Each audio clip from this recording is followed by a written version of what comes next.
की मरवत तहसील गजनी खेल के इलाके में भरते हुए जुराम और डाकुओं के खिलाफ मौजूदा इलाका का ग्रैंड जरगा किसी गुंडागिर्द को इलाके में डाका जनी या अमन खराब करने की सूरत आखिरी जवाब दिया जाएगा।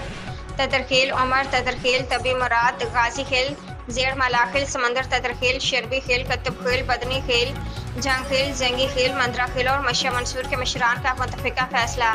आज मशिया मंसूर में हाजी मीर नवाज के हुजरे पर अहले इलाका का एक जरगा मुनक़िद हुआ जिसमें दर्जन भर देहातों के मशरान और जिम्मेदारान ने शिरकत की। हाजी मीर नवाज ने इजलास को एजेंडा पेश करते हुए बताया कि जो ही सर्दियाँ आती हैं तो इलाके में चोरी डकैती की वारदात सर उठाना शुरू करते हैं, जबकि लिंक रोड उमर अड्डा टू मशिया मंसूर ता मंदरा खेल पर शाम के पास सरेआम डकैतियाँ रोनमा होती है, जिसकी रोकथाम के लिए तमाम मशरान एक लाए अमल तैयार करेंगे। इजलास से तमाम मशरान ने अपने ख्यालात का इजहार करते हुए मुतफिका ये फैसला मंजूर किया कि मशरान पर मुश्तरका कमेटी बनाई गई।